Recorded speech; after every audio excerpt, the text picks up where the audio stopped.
The silence in the restaurant was deafening.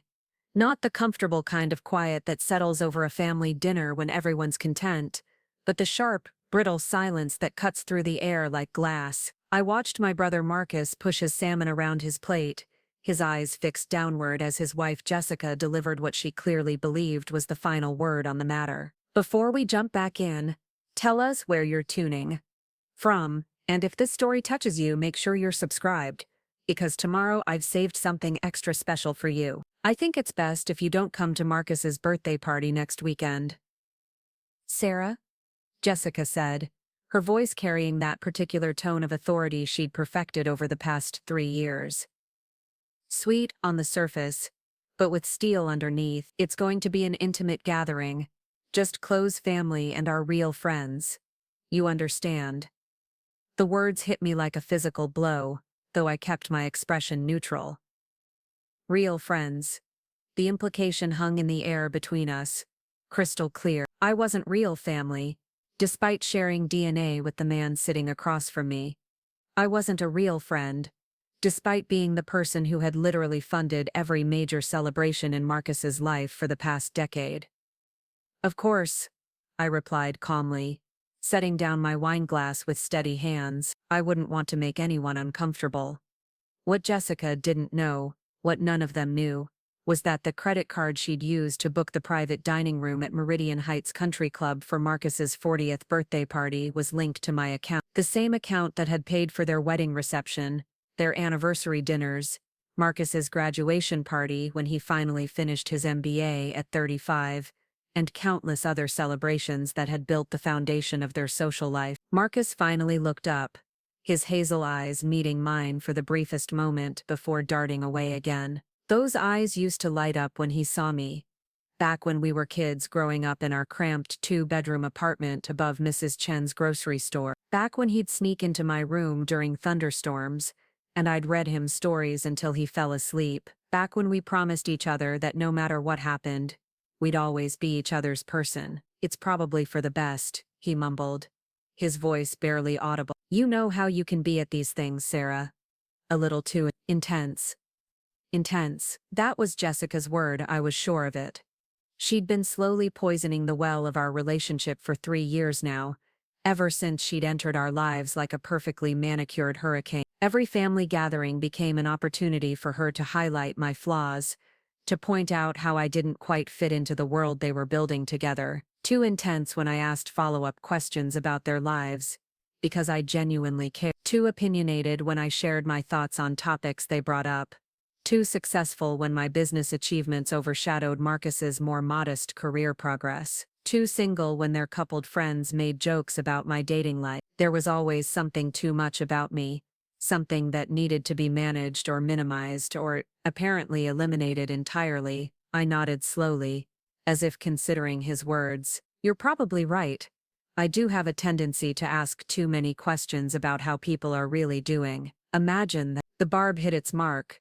Marcus shifted uncomfortably in his chair, remembering perhaps all the times I'd been the only one to notice when he was struggling, the only one to check in during his dark periods, the only one to offer help without judgment or condition. Jessica's perfectly shaped eyebrows drew together in the faintest frown. She didn't like it when I reminded them, even subtly, of the history Marcus and I shared. It complicated her narrative of me as the difficult sister-in-law who brought chaos to their orderly life. Well, she said, her smile returning with practiced ease, I'm sure you'll find something else to do that weekend. Maybe one of your work trips. You're always jetting off somewhere for business. Another carefully placed My work as a senior vice president at Harrison Global Investment required significant travel, which Jessica had somehow twisted into evidence that I was unreliable, uncommitted to family. The irony, of course, was that my demanding job was the source of the financial resources that made their lifestyle possible.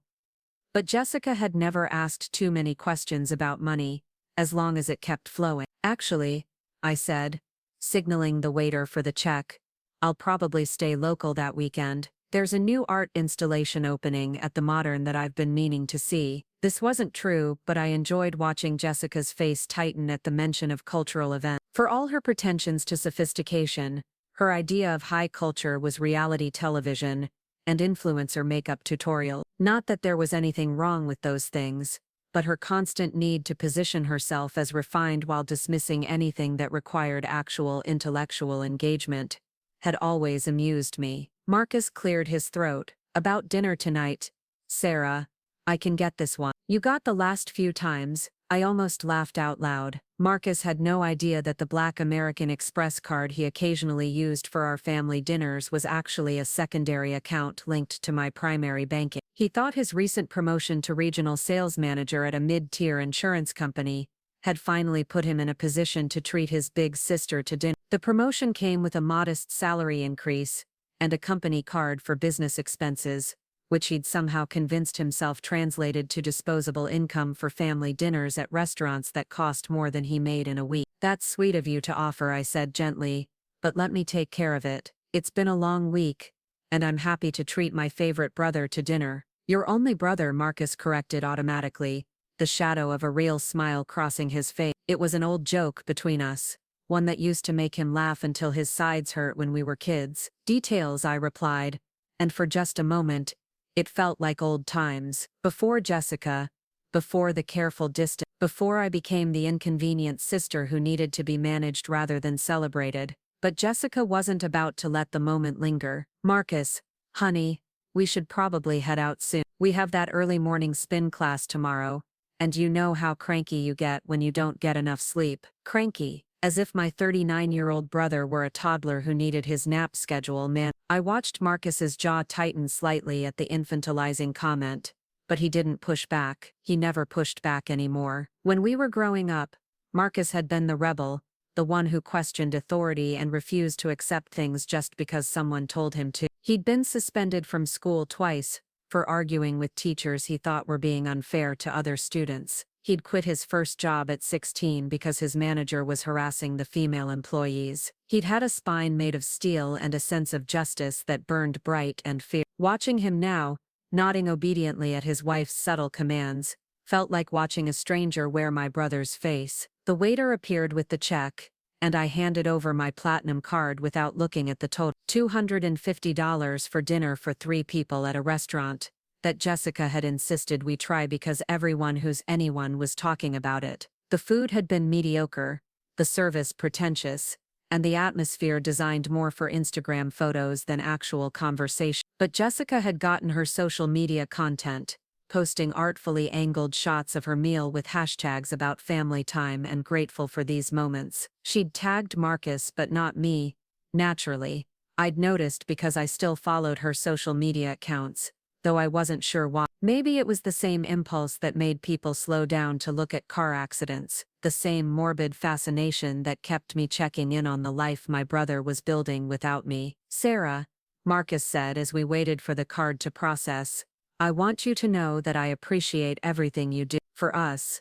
I mean, for me. The words were carefully chosen, generic enough to avoid Jessica's scrutiny, but specific enough that I'd understand he was talking about more than just dinner. For a moment I allowed myself to hope that maybe he was finally seeing what was happening, finally recognizing the price he was paying for his carefully curated new life. But then Jessica placed her hand over his, her engagement ring catching the restaurant's ambient light. The ring I'd helped him pick out, though she'd never know that. The ring he'd bought with money from a loan I'd co-signed, though that detail had been conveniently forgotten. We both appreciate you, Jessica said smoothly, though her tone suggested otherwise. You're very generous with your resources. Resources, not love, not family bonds, not years of shared history and mutual support. Resources. As if I were a useful vendor rather than the sister who'd held Marcus's hand through our mother's cancer treatment. As if I were a convenient ATM rather than the person who'd driven 8 hours to help him move into his first apartment after college. The waiter returned with my card and a smile that suggested he'd noticed the tip I'd added. 30%, because I'd learned long ago that generosity toward service workers was never wasted, and because I could afford to make someone's night a little brighter. Well, I said, standing and gathering my purse, this has been lovely. Thank you both for making time in your busy schedule. Jessica stood as well, smoothing her dress with the practiced motion of someone who'd spent considerable time perfecting her appearance. Of course, Sarah, We should do this again soon. Soon being a relative term that in Jessica's vocabulary generally meant never if I can help it. Preparing and narrating this story took us a lot of time, so if you are enjoying it, subscribe to our channel. It means a lot to us. Now back to the story.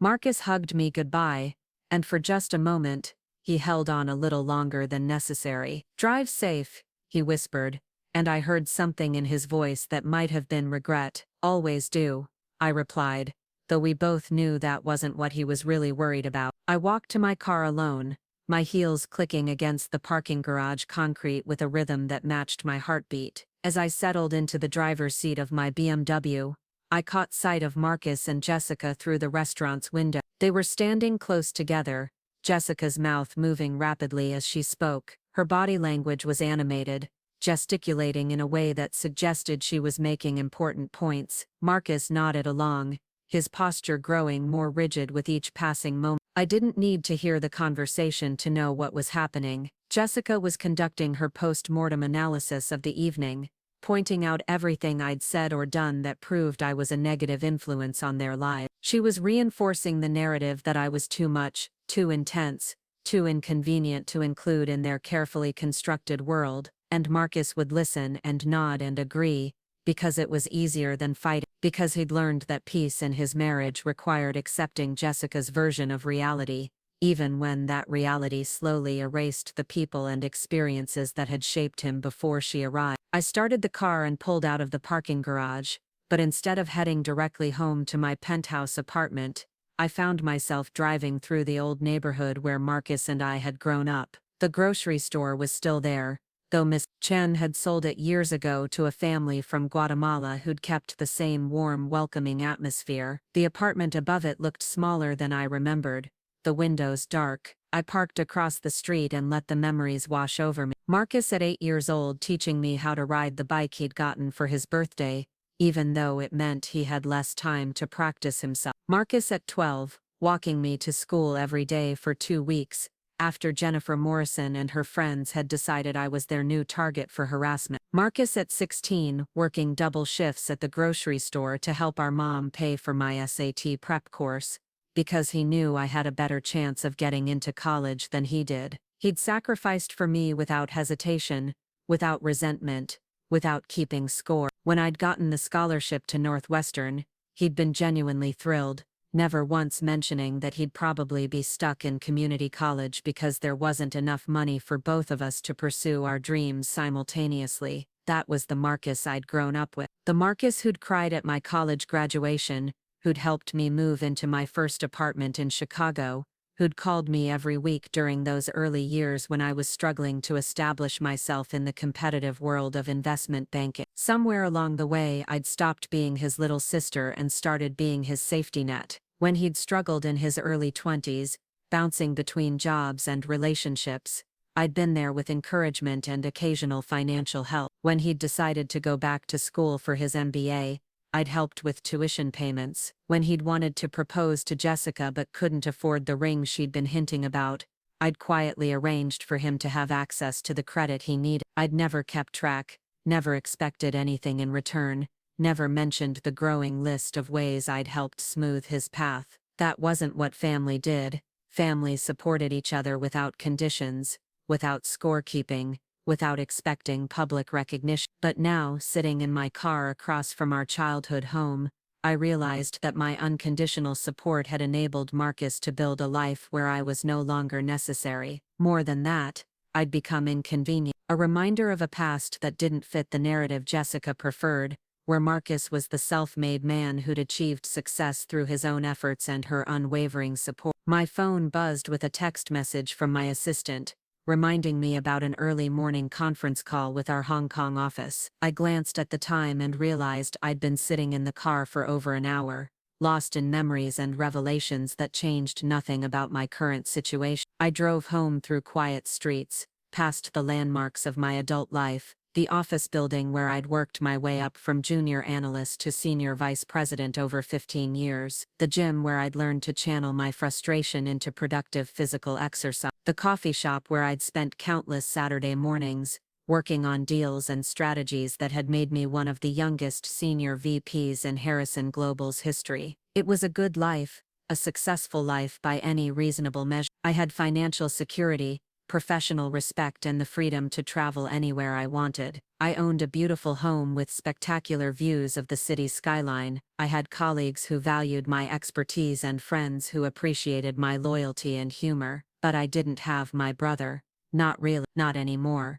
The Marcus who'd banned me from his birthday party wasn't the Marcus who'd shared a twin bed with me during those years when money was too tight for 2 bedrooms. He wasn't the Marcus who'd stayed up all night helping me prepare for job interviews, or who'd celebrated my first promotion like it was his own personal victory. That Marcus had been slowly erased, replaced by Jessica's version of who he should be. A man who didn't need his sister's help, who didn't value her opinions, who saw her success as a challenge to his masculinity rather than a source of family pride. The saddest part was that Marcus himself seemed to have bought into this new version of his identity. He genuinely appeared to believe that his current success was entirely self-generated, that the financial foundation I'd helped provide was irrelevant to his achievements. Jessica had convinced him that my contributions were either minimal, or worse, somehow diminishing to his own accomplishment. As I parked in my building's underground garage, I made a decision that had been building for months. If Jessica wanted to exclude me from family celebrations,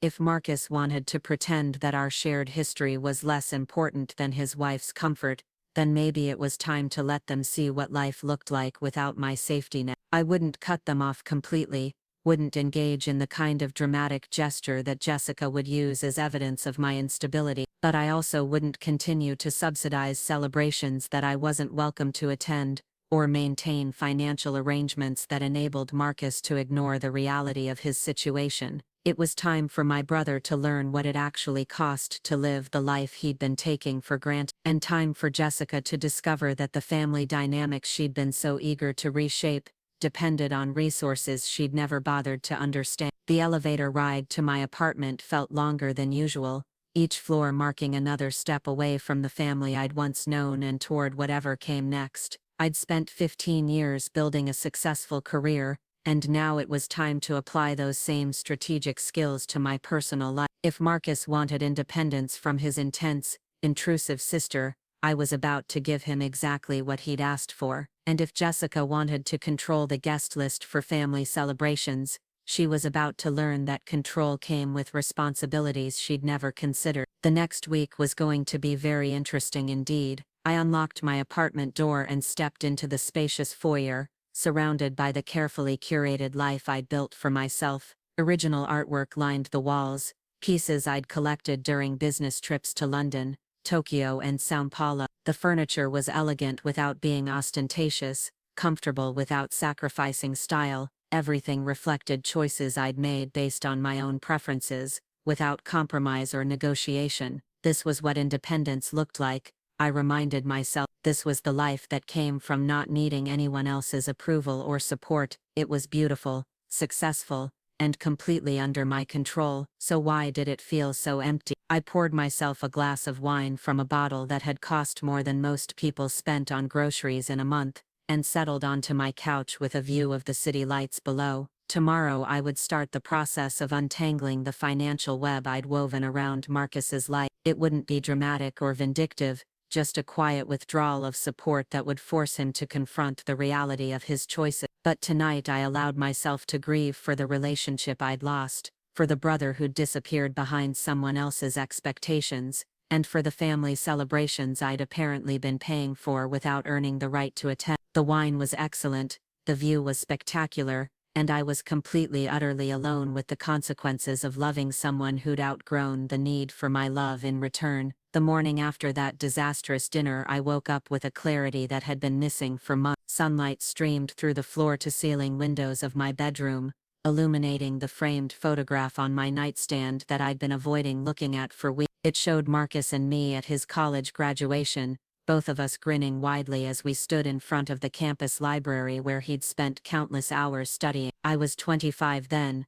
just 2 years into my career at Harrison Global, wearing a dress I'd bought specifically for his special day, even though I could barely afford it at the time. Looking at that photo now, I could see everything I'd forgotten in the years since Jessica entered our life. The genuine pride on Marcus's face when he looked at me, the way his arm was wrapped protectively around my shoulders, the ease between us that spoke to decades of shared experiences and unconditional support. We looked like what we were, siblings who genuinely enjoyed each other's company, who celebrated each other's victories as if they were our own. That graduation day had been a turning point for both of us, though neither of us realized it at the time. Marcus had finally completed his undergraduate degree after 6 years of part-time study, while working full-time to support himself. I had just received my first significant promotion, and the salary increase that came with it. We were both on the verge of better things, both climbing out of the financial limitations that had defined our childhoods. I remember the conversation we'd had that evening,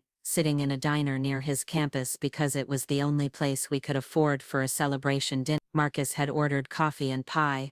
I'd gotten a burger that cost $8 and felt like a splurge. We'd talked for hours about our dreams, our plans, our hopes for the future. "I want to make enough money that we never have to worry again," Marcus had said, stirring sugar into his coffee with the intensity he brought to everything back then. "I want to be able to take care of you the way you've taken care of me." I'd laughed at that, pointing out that he'd been taking care of me since I was 5 years old and he'd walked me to kindergarten every day because I was too scared to go alone. "We take care of each other," I'd corrected.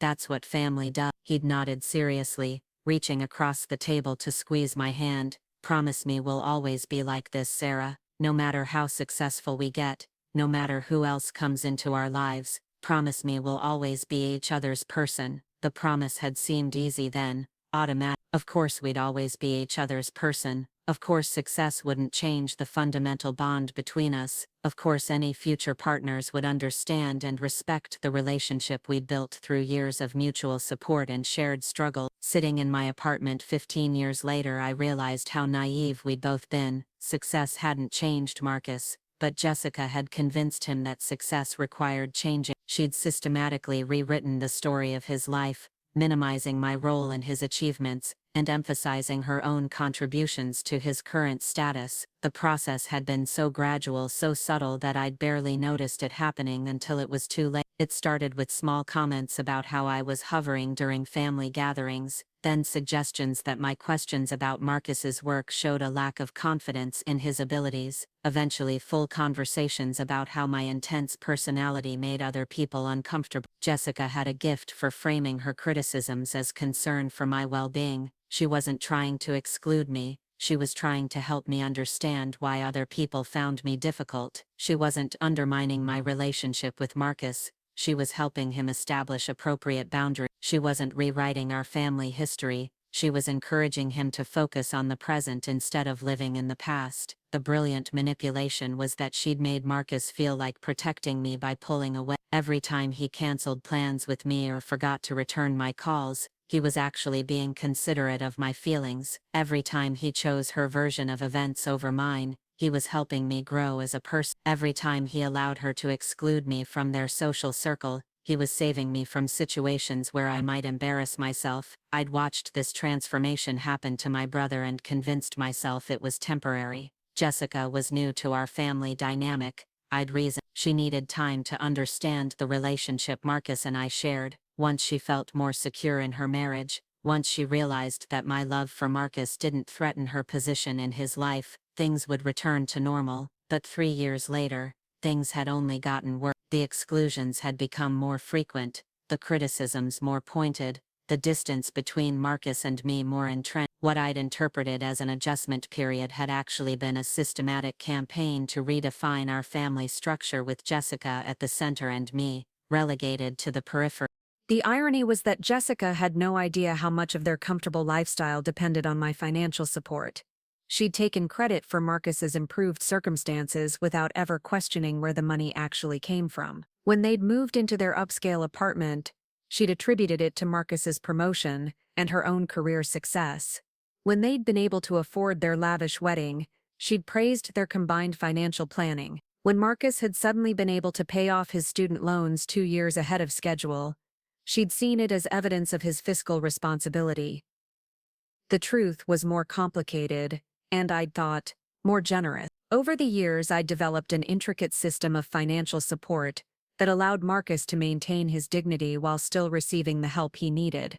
Credit cards linked to my accounts but sent to his address. Loan payments made from my bank account to his creditors. Investment returns deposited into accounts he thought belonged to him, but were actually funded by my contributions. It wasn't charity. Exactly. It was family looking out for family, the way we'd always done. Marcus had supported me emotionally and practically throughout my 20s, helping me navigate the brutal world of investment banking and celebrating my victories when I had no one else to share them with. When I'd finally reached a level of financial success that allowed me to return that support, it had felt natural and right. The system had worked beautifully for years.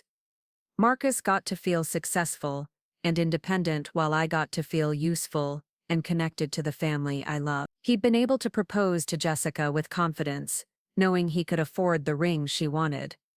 They'd been able to plan a wedding that impressed her family and friends. He'd been able to accept a promotion that required relocating without worrying about the financial implication. But somewhere along the way, Jessica had decided that my presence in their lives was more of a liability than an asset. She'd convinced Marcus that my success made him look unsuccessful by comparison, that my questions about their lives felt invasive rather than caring, that my single status made me a disruptive influence on their coupled social circle. The campaign had been so effective that Marcus now genuinely seemed to believe that my involvement in his life was optional, even burdensome.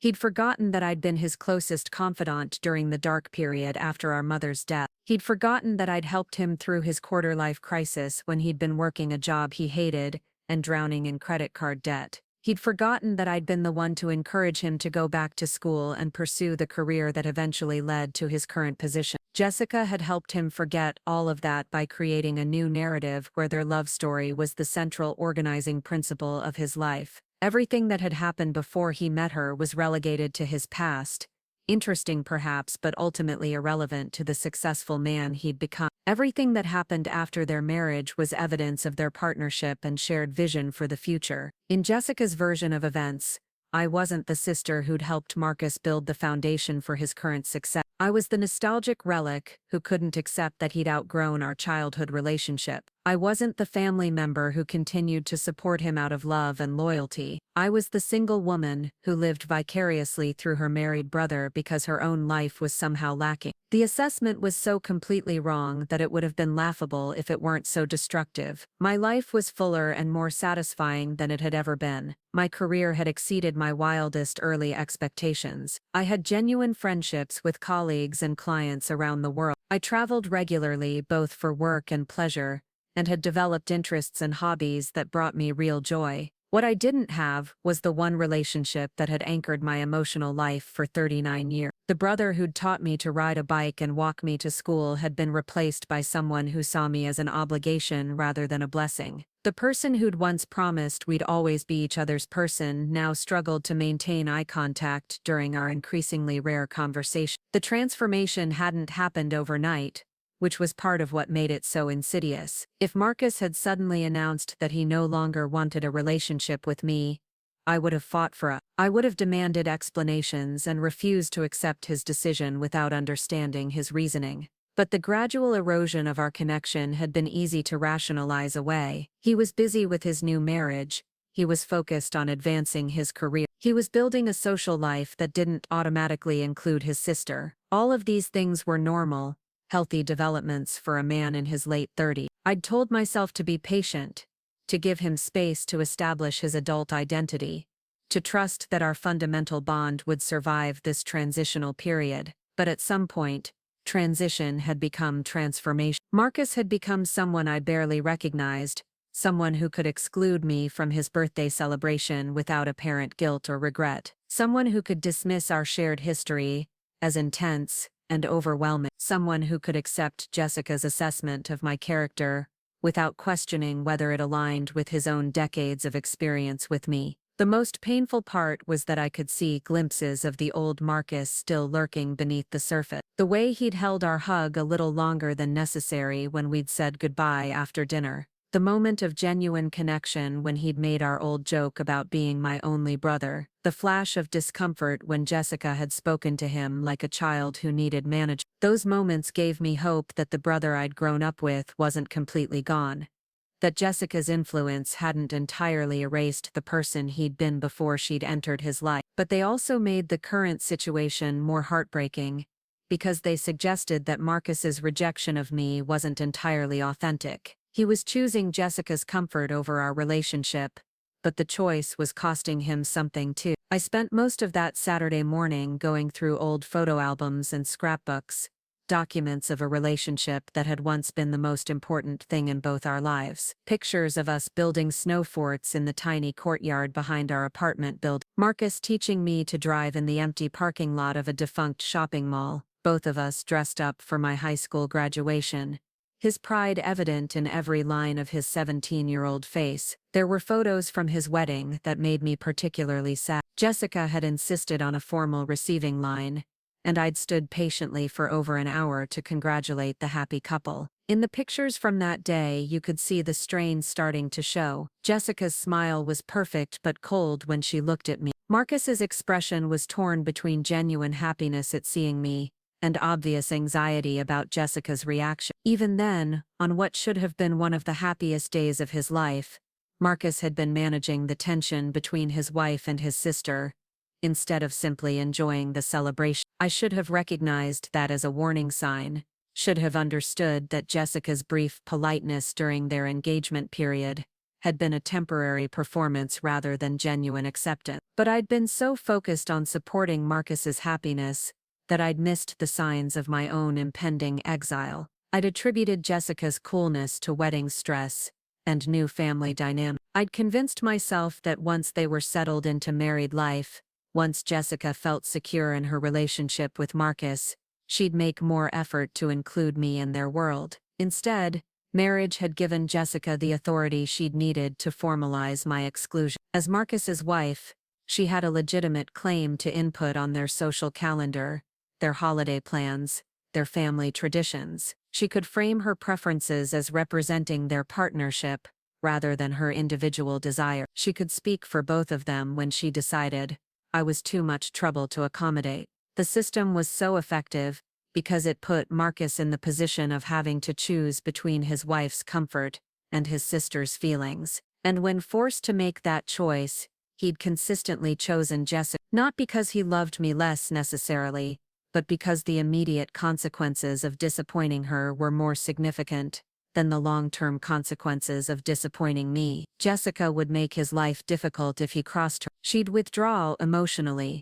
create tension in their home, make him pay for prioritizing someone else's needs over hers. I, on the other hand, had a history of understanding and forgiveness. I'd accept his excuses, rationalize his behavior, maintain my love and support even when he failed to reciprocate. In other words, Jessica had correctly identified that I was a safe person to disappoint. My love for Marcus was unconditional enough that I'd tolerate being treated poorly rather than risk losing the relationship entirely. She'd weaponized my own loyalty against me, using my unwillingness to give ultimatums as proof that my feelings were less important than her. The realization was both devastating and liberating. Devastating because it meant that my own generosity had enabled the deterioration of our relationship. Liberating because it suggested a path forward that didn't require me to continue accepting unacceptable treatment. I'd been operating under the assumption that love required endless patience, infinite forgiveness, unconditional support regardless of how that support was received or reciprocated. But watching Marcus choose Jessica's comfort over our relationship repeatedly had taught me that one-sided love eventually becomes enabling rather than nurturing. If I truly wanted what was best for Marcus, if I genuinely hoped to salvage our relationship, then I needed to stop making it easy for him to take me for granted. I needed to establish boundaries that required him to consider the cost of his choices, rather than assuming I'd always be available regardless of how he treated me. The decision to withdraw my financial support wasn't motivated by revenge or spite. It was motivated by the recognition that my current approach wasn't working. 3 years of patience and understanding had only emboldened Jessica to push for greater exclusions. 3 years of accepting excuses had only taught Marcus that disappointing me was consequence-free. It was time to try a different approach, one that required Marcus to confront the reality of his situation without my safety net. Not because I wanted him to fail, but because I wanted him to succeed authentically. Not because I wanted to punish him for choosing Jessica, but because I wanted him to make that choice with full awareness of what it actually cost. The process of disentangling our financial arrangements would take several weeks to complete properly. I'd need to contact credit card companies, banks, and loan servicers to remove my guarantees and close accounts. I'd need to transfer balances, update payment methods, and ensure that Marcus had advance notice of the changes so he could make alternative arrangements. I wasn't going to sabotage him or create a crisis that would damage his credit or professional reputation, but I also wasn't going to continue subsidizing a lifestyle that apparently didn't include me. If Jessica wanted to control the guest list for family celebrations, she could also take responsibility for paying for them. The irony was that this approach would ultimately give Marcus what Jessica claimed to want for him: true independence from his sister's influence. If he could maintain their current lifestyle and social calendar without my financial support, then he'd proven that he didn't need me in the way I'd assumed. If he couldn't, then maybe he'd gain a new appreciation for the relationship he'd been taking for granted. Either way, I'd finally have clarity about where I actually stood in his life. Instead of operating in the ambiguous territory of family obligation and guilt-motivated inclusion, we'd both know exactly what our relationship was worth to him when maintaining it required effort, rather than just tolerating my presence at family gatherings. The plan felt both terrifying and necessary. Terrifying because it meant acknowledging that I might permanently lose the most important relationship of my life. Necessary because continuing on our current path guaranteed that loss anyway, just more slowly and with more accumulated resentment. I spent the afternoon making lists and reviewing financial documents, preparing for a conversation with Marcus that would either save our relationship or definitively end it. The conversation would have to wait until after his birthday party, the celebration I'd been financing but wasn't invited to attend. The timing seemed appropriate somehow.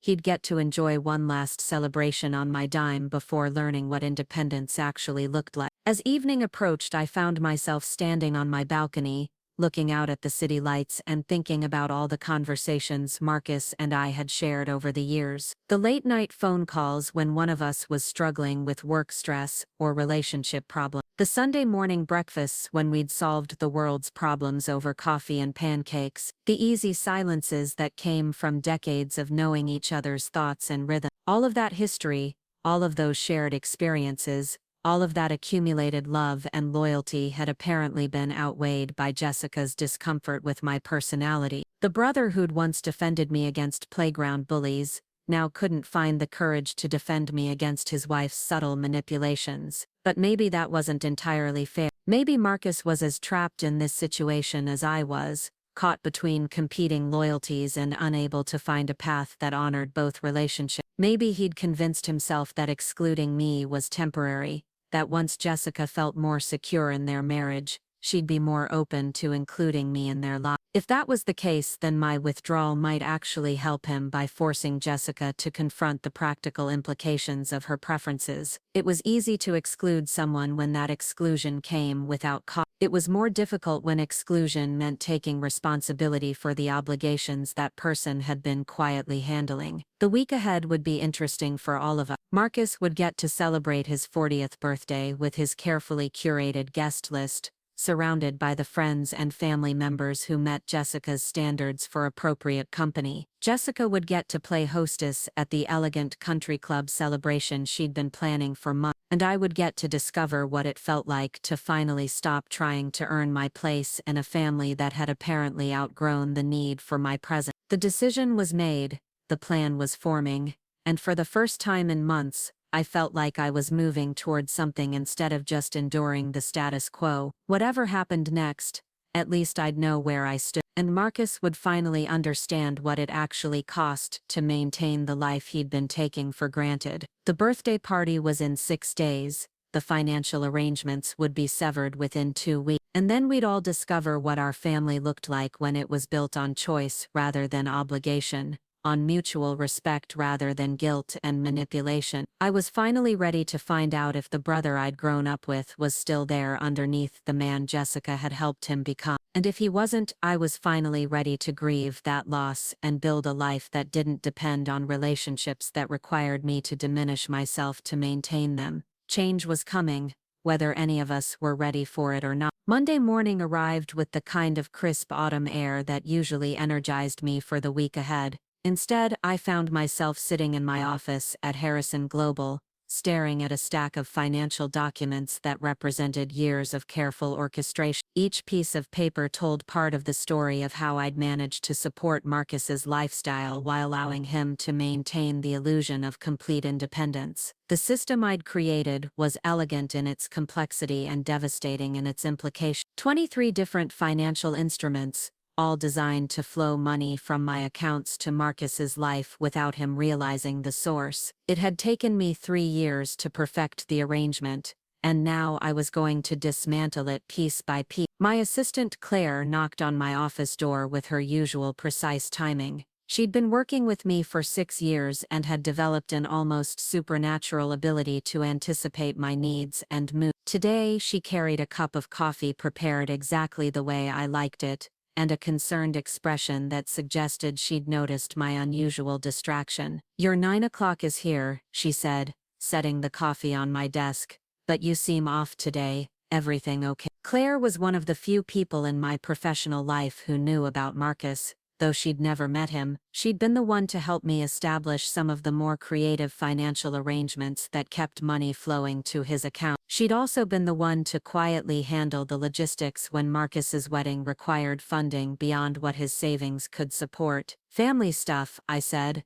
which was both completely true and entirely inadequate to describe the emotional earthquake I was navigating. "I might need your help with some account restructuring later this week." She nodded without asking for details. Claire had learned early in our working relationship that I valued discretion above almost everything else. When I was ready to share information, until then, she'd simply make herself available to help with whatever I needed. The 9 o'clock meeting was with potential investors for a commercial real estate project in downtown Chicago. Under normal circumstances, I would have been fully engaged in the presentation, focused on the financial projections and risk assessments that would determine whether Harrison Global recommended the investment to our client. Today, I found myself thinking about Marcus's birthday party, which was now only 5 days away. The country club where Jessica had booked the celebration was the same one where Marcus's insurance company held their annual awards dinner. I'd been to several of those events over the years,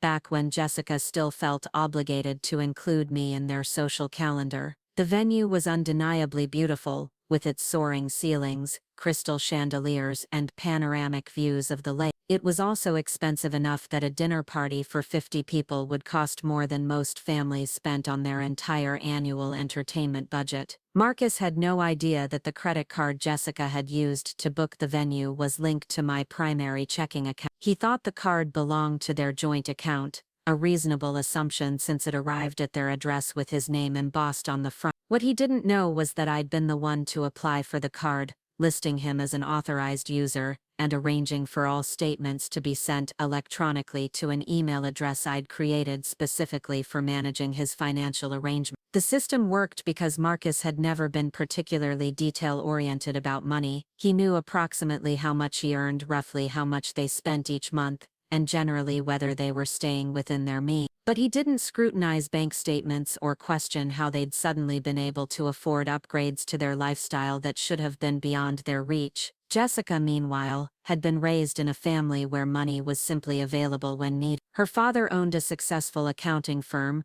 her mother had inherited a trust fund from her grandparents, and she'd grown up assuming that financial security was the natural order of things. When she and Marcus could suddenly afford things that had previously been luxuries, she didn't question the source. She attributed their improved circumstances to Marcus's hard work and her own career success. The irony was that Jessica's job as a marketing coordinator at a nonprofit organization paid barely $40,000 a year. Marcus's recent promotion had brought his salary up to $75,000, which was respectable but hardly enough to support their current lifestyle. Their mortgage alone consumed 40% of their combined gross income, leaving little room for the dinners out, weekend getaways, and designer purchases that had become routine parts of their lives. None of this would have been possible without the careful financial engineering I'd put in place, a personal loan that I'd co-signed and then quietly took over payments for when Marcus struggled to keep up, a series of investment returns that were actually transfers from my brokerage account to his, credit cards with generous limits that he thought he'd been approved for based on his own creditworthiness,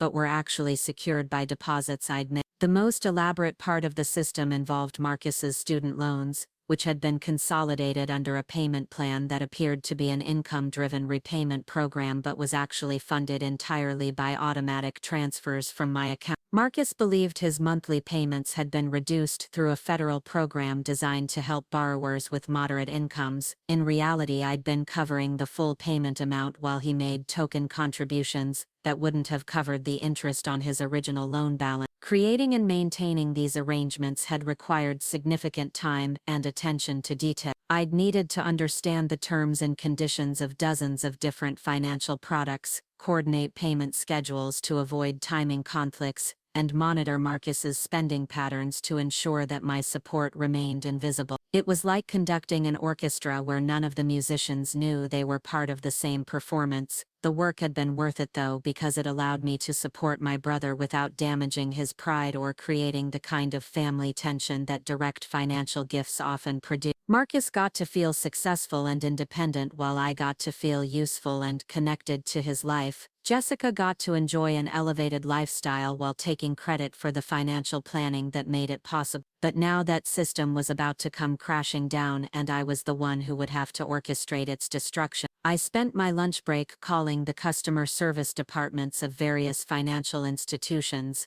beginning the process of removing myself from accounts and canceling automatic payments. Each conversation was brief and professional, but the cumulative effect was emotionally exhausting. I was literally dismantling the infrastructure that had allowed Marcus to build his current life. The credit card linked to his country club expenses would be canceled by the end of the week. The automatic loan payments would stop at the end of the month. The mysterious investment returns that had been supplementing his income would cease immediately. Within 30 days, Marcus would be facing the true cost of the lifestyle he'd been taking for granted. The timing was intentionally strategic. His birthday party was scheduled for Saturday evening, which meant Jessica would have already finalized the catering, confirmed the guest count, and paid the deposit. The full payment would be due the week after the event, right around the time Marcus would be discovering that several of his credit cards had been canceled and his monthly budget was suddenly much tighter than expected. I wasn't sabotaging the party itself, which would have been cruel and potentially embarrassing for Marcus in front of his friends and colleagues, but I also wasn't going to continue funding celebrations that I wasn't welcome to attend. Jessica wanted independence from my influence on their family decisions,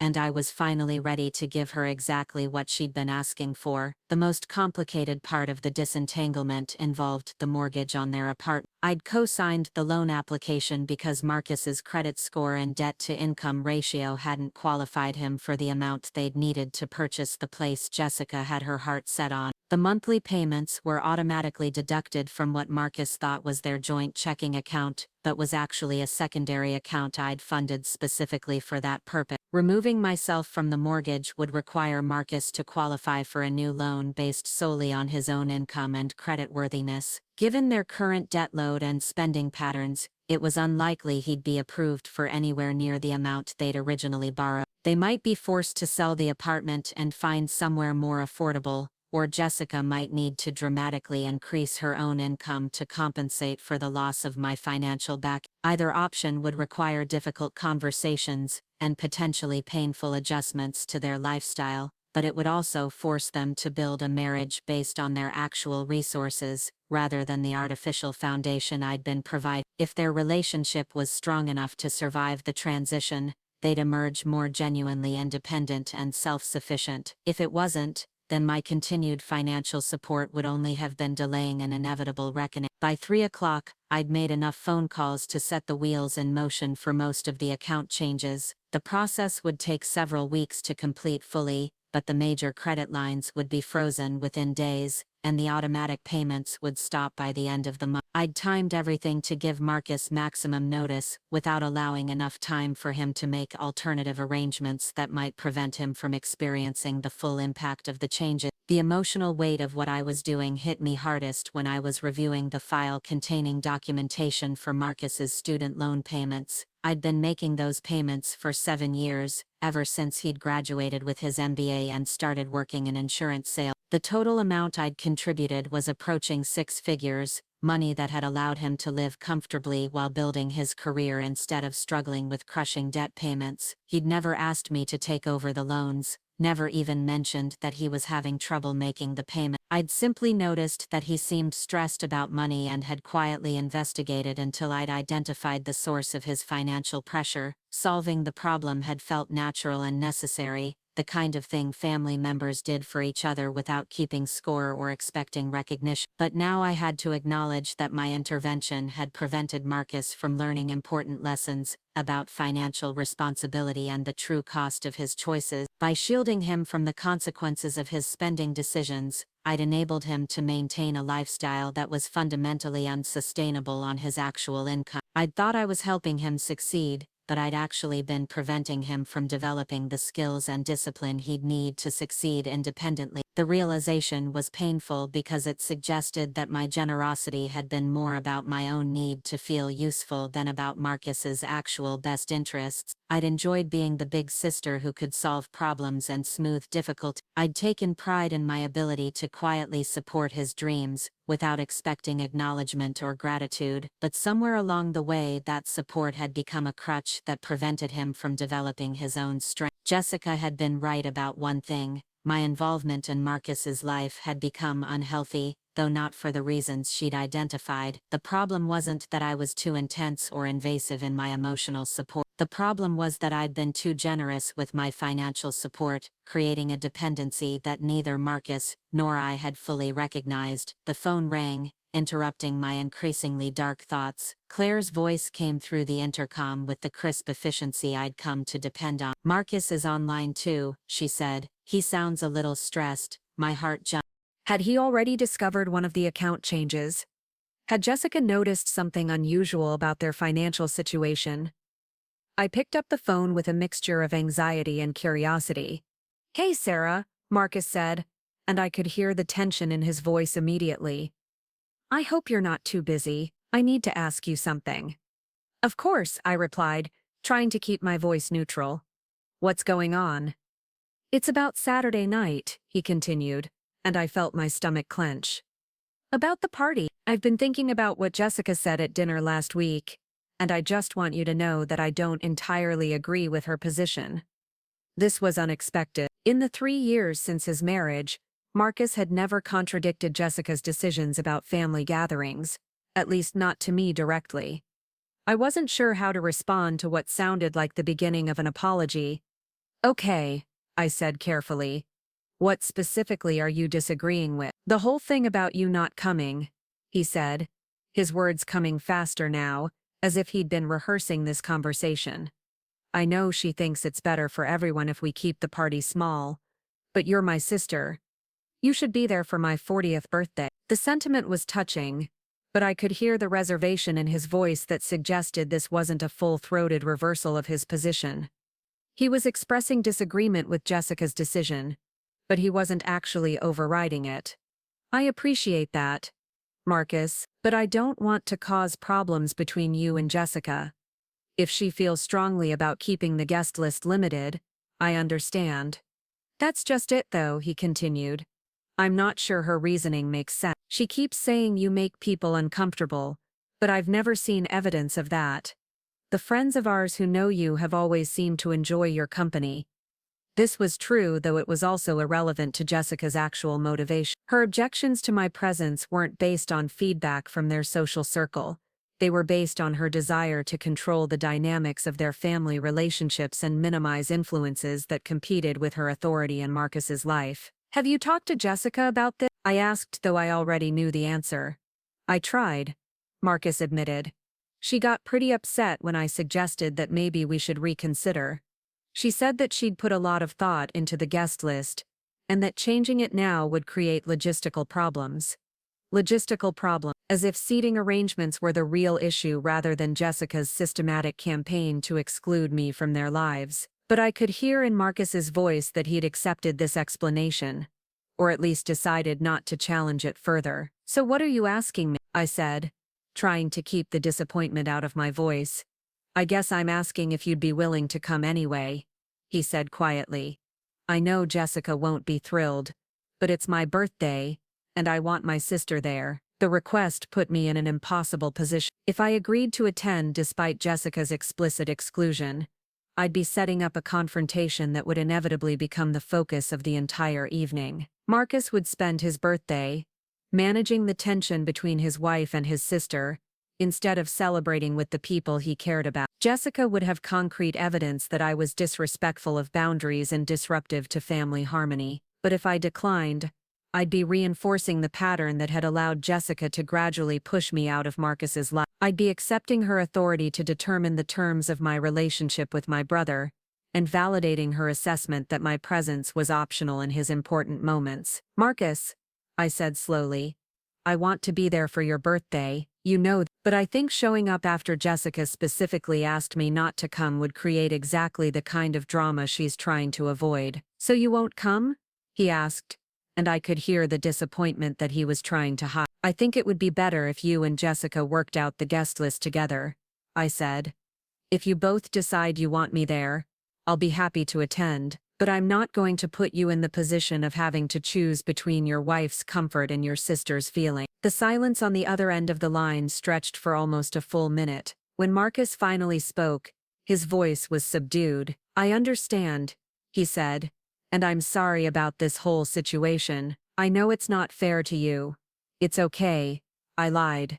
"We'll figure something out. Maybe we can celebrate separately, just the two of us." "Yeah," he agreed, though he didn't sound convinced. "Maybe we can do that." After we hung up, I sat in my office chair feeling completely drained. The conversation had confirmed what I'd already suspected. Marcus was caught between competing loyalties and had chosen the path of least resistance. He disagreed with Jessica's decision but wasn't willing to fight for my inclusion. He wanted me at his birthday party, but wasn't willing to risk marital conflict to make that happen. The phone call had also revealed something I hadn't expected. Marcus was beginning to question Jessica's reasoning, even if he wasn't ready to challenge her authority. His comment about not seeing evidence that I made people uncomfortable suggested that he was starting to notice the discrepancies between Jessica's characterizations of me and his own observation. That awareness might be the beginning of a larger awakening, or it might simply be momentary guilt that would fade once the birthday party was over and life returned to normal. Either way, it reinforced my conviction that withdrawing my financial support was the right approach. Marcus needed to experience the full cost of the choices he was making instead of being shielded from consequences by my continued subsidies. The rest of the week passed in a blur of financial calls, account closures, and careful documentation of the changes I was implementing. By Friday evening, I'd successfully canceled 6 credit cards, stopped automatic payments to 3 different loan servicers, and transferred the balance from Marcus's primary checking account back to my own account. The most satisfying moment came when I called the country club where Marcus's birthday party would be held and informed them that the credit card on file for the event had been canceled. I provided them with Jessica's contact information and explained that they'd need to arrange alternative payment methods for any charges beyond the deposit that had already been processed. The timing was perfect. The party was scheduled for Saturday evening, which meant Jessica would receive the call from the country club's billing department on Friday afternoon, just 24 hours before their celebration. She'd have enough time to arrange alternative payment, but not enough time to investigate how the credit card had been canceled or why the account was no longer valid. Saturday morning, I treated myself to a leisurely breakfast at my favorite cafe,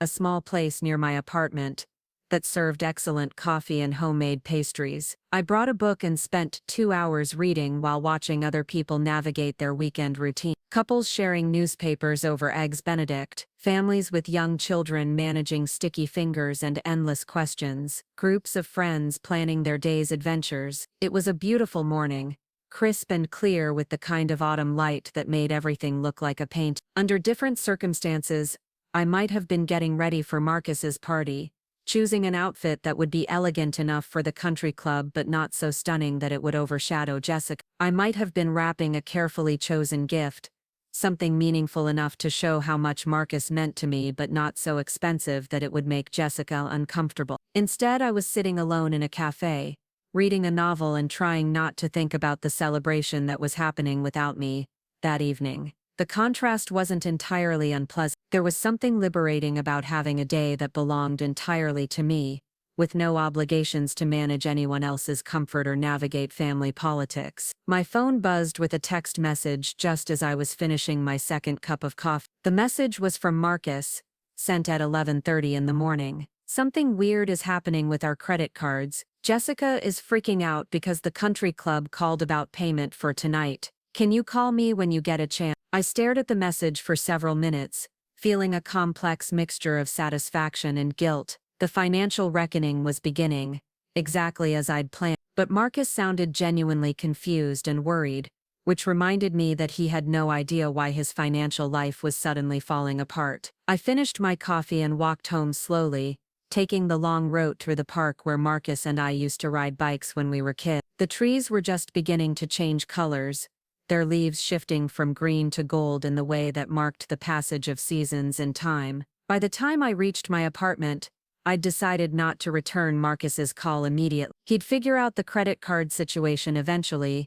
and Jessica would have to take responsibility for arranging payment for the party she'd planned. Let them have their celebration and deal with the practical implications afterward. Tonight, while they were celebrating Marcus's 40th birthday with their carefully curated guest list, I'd be at home with a good bottle of wine and no obligation to make small talk with people who'd been instructed to see me as a disruptive influence on family harmony. Tomorrow, Marcus would start learning what it actually cost to maintain the lifestyle he'd been taking for granted, and Jessica would discover that excluding people from family celebrations came with responsibilities she'd never considered. The real party was just beginning. Sunday morning brought the call I'd been expecting. My phone rang at 8:15.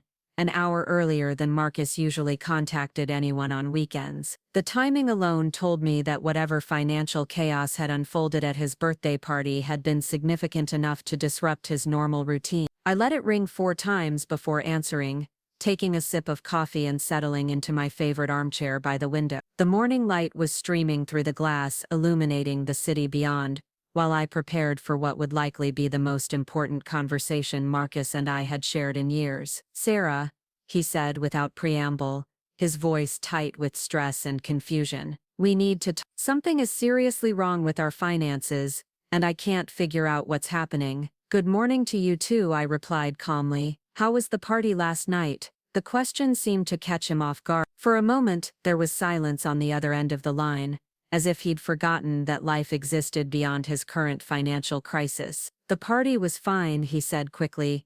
"Great, actually. But Sarah, that's not why I'm calling." Jessica and I spent half the night trying to figure out why 3 of our credit cards were suddenly canceled and why our checking account balance is about $60,000 lower than it should be. $60,000. The number hung in the air between us, representing just a fraction of the financial support I'd been providing over the years. It was the amount that had been sitting in what Marcus thought was his primary checking account, available for mortgage payments, loan obligations, and daily expenses. Now that money was back in my accounts where it belonged, and Marcus was confronting the reality of his actual financial position for the first time in years. "That does sound confusing," I said neutrally. "Have you contacted your bank to ask about the discrepancy?" "Of course I contacted the bank," Marcus replied, frustration bleeding into his voice. "They said the account transfers were authorized and legitimate, but they won't give me details about where the money went." The credit card companies said the accounts were closed by the primary cardholder, but I thought I was the primary cardholder on all of them. I could picture him sitting at his kitchen table, surrounded by bank statements and credit card notices, trying to piece together a financial puzzle that had no solution other than the truth he wasn't ready to accept. Jessica was probably hovering nearby, demanding answers that Marcus couldn't provide and growing increasingly angry about their suddenly precarious situation. What did Jessica think about all this? I asked, genuinely curious about how she was processing the revelation that their comfortable lifestyle had been built on foundations she didn't understand. She's convinced that someone stole our identity or hacked our accounts, Marcus. She wants to file police reports and contact fraud investigators. She thinks we're victims of some kind of sophisticated financial crime. The irony was almost amusing. Jessica had been so determined to exclude me from their family celebrations that she'd never bothered to investigate how those celebrations were being funded. She'd accepted the elevated lifestyle that my financial support made possible without questioning its source, and now she was interpreting the withdrawal of that support as criminal activity. What do you think? I asked, keeping my voice carefully neutral. Marcus was quiet for a long moment. When he finally spoke, his voice was different, subdued in a way that suggested he was beginning to connect dots that he'd been avoiding for years. I think, he said slowly, that I need to ask you some direct questions, and I need you to give me honest answers. I've always been honest with you, Marcus. Have you? He challenged, because I'm starting to think there are things about my financial situation that I don't understand, things that maybe I should have questioned before now. This was the moment I'd been both dreading and anticipating, the moment when Marcus would finally confront the reality of how his comfortable life had been subsidized and by whom, the moment when he'd have to reconcile his belief in his own independence with the evidence of his actual dependence. What specifically do you want to know? I asked. I want to know if you've been involved in our finances, he said directly. I want to know if some of the money Jessica and I thought belonged to us actually came from you. The question was fair and deserved a straightforward answer, but giving him that answer would irrevocably change our relationship, stripping away the illusions that had allowed both of us to maintain our preferred narratives about independence and support. Yes, I said simply, I've been helping with some of your expenses. Some of my expenses, Marcus repeated, his voice flat. What does that mean exactly? How much is some? I took a deep breath, looking out at the city skyline while I chose my words carefully. This conversation would either begin the process of rebuilding our relationship on more honest foundations, or it would complete the destruction that Jessica had started years ago. I've been covering your student loan payments for 7 years. I co-signed your mortgage and have been funding the account that pays for it. I've been providing supplemental income through investment returns that were actually transfers from my account. I've been managing several credit cards that you thought belonged to your joint accounts, but were actually linked to mine. The silence that followed was so complete that I wondered if the call had been disconnected. When Marcus finally spoke, his voice was barely above a whisper. How much money are we talking about? I'd prepared for this question, though I'd hoped I wouldn't need to answer it. The total amount was staggering, even to me, representing years of systematic financial support that had allowed Marcus to live well beyond his actual means. Over the past 7 years, approximately $400,000. The number seemed to echo in the silence that followed. $400,000, more than 5 times Marcus's annual salary, more than enough to buy a house, start a business, or fund a comfortable retirement. All of it flowing quietly from my accounts to his life, enabling choices and opportunities that would have been impossible on his actual income. $400,000, Marcus repeated slowly, as if saying the words out loud might help him process their meaning. Sarah, that's more money than I'll probably make in the next 6 years combined. I know. Why? He asked, and for the first time in our conversation, his voice broke slightly. Why would you do that? Why would you give me so much money without telling me? The question cut to the heart of everything that had gone wrong between us. I'd convinced myself that my financial support was generous and selfless, a way of helping my brother achieve his dreams without damaging his pride. But Marcus's reaction suggested that he experienced it as something else entirely, a violation of his autonomy and a fundamental deception about the nature of his achievements. Because I love you, I said simply. Because I wanted you to be happy and successful, and I was in a position to help make that possible. But I wasn't successful, Marcus said, his voice growing stronger as anger replaced shock. Everything I thought I'd accomplished, every milestone I was proud of, all of it was fake. My financial stability, my ability to propose to Jessica, our wedding, our apartment, even the lifestyle we've been living, none of it was real. Your career success is real, I protest. Your promotion, your professional relationships, your expertise in your field, all of that came from your own work and talent, but the foundation it was all built on was a lie, he countered. I thought I was managing my finances responsibly. I thought I was providing for my family. I thought I was building something with my own efforts. Instead, I was just playing house with money that belonged to my big sister. The pain in his voice was unmistakable, and I began to understand that my well-intentioned financial support had robbed Marcus of something more valuable than money, his sense of authentic accomplishment. By shielding him from financial struggle, I'd prevented him from developing genuine confidence in his ability to support himself and his family. I never wanted you to feel that way, I said. I was trying to help, not to undermine your achievements. Then why didn't you tell me? Marcus demanded. Why all the secrecy and deception? Why didn't you just offer to help openly instead of creating this elaborate system of hidden support? It was a fair question, though the answer was complicated. I'd created the covert system partly to protect Marcus's pride, but also because I'd enjoyed the feeling of being indispensable to his happiness. I'd liked being the secret benefactor who could solve problems and create opportunities without needing recognition or gratitude. I thought you'd be too proud to accept direct help, I said. I thought this way would be easier for you. Easier for me, or easier for you? Marcus asked perceptively. Because from where I'm sitting, it seems like this arrangement let you feel generous while avoiding any difficult conversations about boundaries or expectations. The accusation stung because it contained more truth than I wanted to acknowledge. My financial support system had indeed allowed me to avoid difficult conversations about what Marcus actually wanted from our relationship. I'd assumed that providing money was equivalent to providing love, and that both were automatically welcome regardless of the recipient's preferences. You're right, I admitted. I should have talked to you before setting up any of these arrangements. I should have asked what kind of help you wanted instead of deciding what kind of help you needed. And now, Marcus asked, what happens now that you've apparently decided to cut off all of this support? Are Jessica and I supposed to just figure out how to replace $400,000 worth of financial assistance? The question revealed the full scope of the challenge Marcus was facing. It wasn't just about covering immediate expenses or adjusting to a lower standard of living. It was about fundamentally restructuring his entire financial life to align with his actual income and resources. I've given you time to make adjustments,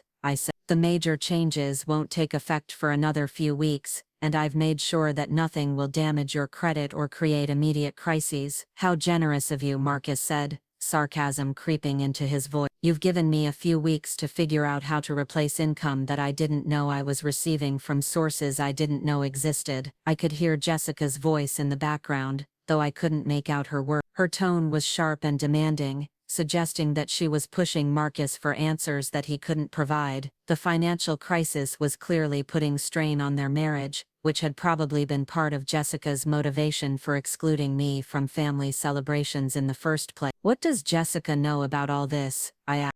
She knows that our financial situation is apparently much worse than we thought. Marcus replied. She knows that we can't afford the lifestyle we've been living. She knows that something has changed dramatically, but she doesn't understand what or why. Are you going to tell her? Marcus was quiet for a long moment, and I could almost hear him weighing his options.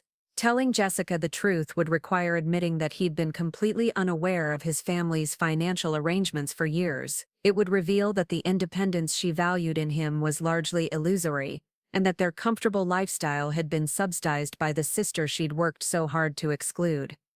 I don't know, he said finally. I don't know how to explain this to her, without looking like a complete fool who doesn't understand his own financial situation. You weren't a fool, I said gently. You trusted family to have your best interests at heart, even when that family was making decisions you weren't aware of. But that's exactly the problem, isn't it? Marcus said, his voice growing sharp again. I've been living a life based on financial resources that could disappear at any time, depending on your whims or our relationship status. What happens the next time you get angry with me? What happens if you decide you don't approve of my choices? The question highlighted a power dynamic that I'd never fully considered. By maintaining secret control over Marcus's financial foundation, I'd created a situation where his security depended entirely on my continued goodwill. Whether I'd intended it or not, I'd gained enormous leverage over his life while he remained completely unaware of his vulnerability. That's not how I think about our relationship, I protested. But it's how our relationship actually works, Marcus countered. You have the power to destroy my financial life whenever you choose, and I don't even know enough about the arrangements to protect myself or plan alternatives. The conversation was revealing aspects of my financial support that I'd never considered. What I'd framed as generosity and family loyalty, Marcus was experiencing as manipulation and control. What I'd seen as helping him achieve independence, he was recognizing as creating dependence that he couldn't even identify, let alone address. So, what do you want from me now? I asked. Do you want me to restore the financial arrangements? Do you want time to transition to independence? Do you want complete separation? I want honesty, Marcus said immediately. I want a complete accounting of every financial arrangement you've made that affects my life. I want to understand exactly what our real situation is, and what my options are going forward.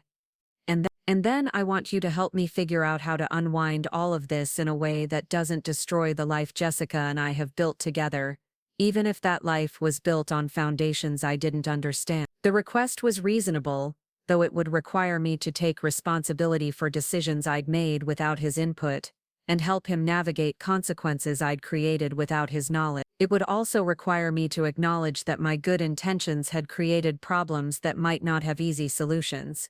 What about Jessica? I asked. How does she fit into this conversation? Marcus sighed deeply. She's furious about the financial situation, but she doesn't know that you're the source of both the problem and the potential solution. She's been pushing me to cut contact with you entirely, especially after your exclusion from the birthday party. If she finds out that you've been subsidizing our lifestyle this whole time. He didn't finish the sentence, but I could imagine the implications. Jessica had built her identity as Marcus's wife partly on the belief that they were financially independent and successful on their own merit. Learning that their comfortable lifestyle had been funded by the sister she'd been systematically excluding would undermine not just her pride but her entire understanding of their marriage dynamics. She's going to find out eventually, I pointed. You can't restructure your entire financial life without her noticing. I know, Marcus said quietly. I just need time to figure out how to explain this in a way that doesn't completely destroy our marriage. The admission revealed how fragile Marcus's relationship with Jessica actually was. If learning the truth about their financial situation could destroy their marriage, then their partnership was built on more superficial foundations than either of them had been willing to acknowledge. Marcus, I said carefully, if Jessica can't handle the truth about how your finances have been managed, what does that tell you about the strength of your relationship? It tells me that I've made a mess of everything.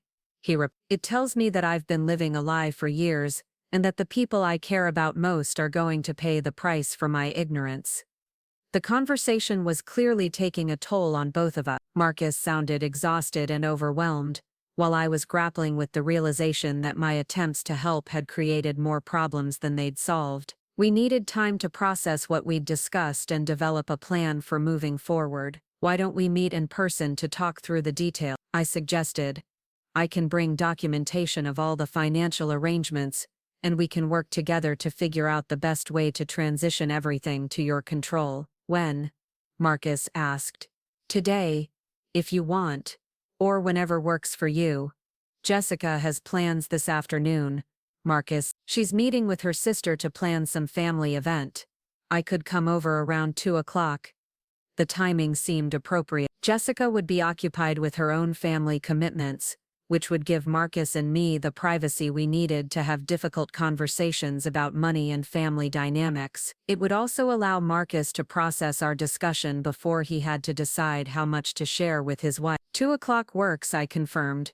I'll gather all the relevant documents so you can see exactly what's been happening. After we hung up, I sat in my chair for a long time, looking out at the city and thinking about the conversation I'd just had. Marcus's reaction had been more complex than I'd anticipated, combining hurt, anger, gratitude, and resentment in ways that reflected the complicated nature of our family relationship. I'd expected him to be upset about the financial deception, but I hadn't fully considered how the revelation would affect his sense of personal accomplishment and autonomy. I'd focused on the practical aspects of providing support without thinking about the psychological implications of receiving support he didn't know existed. The afternoon meeting would be crucial for determining whether our relationship could survive this crisis and what form it might take going forward. Marcus would need to decide whether he could forgive me for the years of deception, and I would need to decide whether I could accept a more limited role in his life going forward.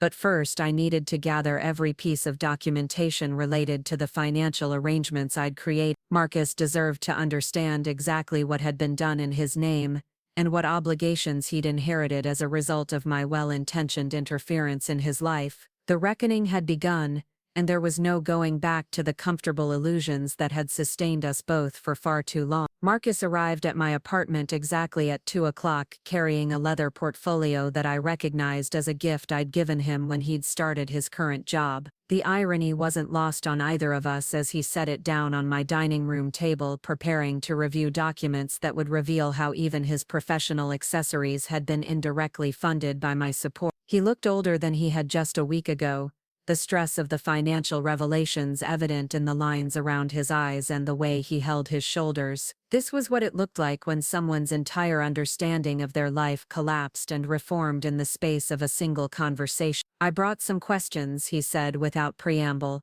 pulling out a yellow legal pad covered with his precise handwriting. "And I brought Jessica." My heart stopped. "What do you mean you brought Jessica?" "She's in the car," Marcus explained, his voice carefully neutral. "She insisted on coming once I told her we were meeting to discuss our financial situation.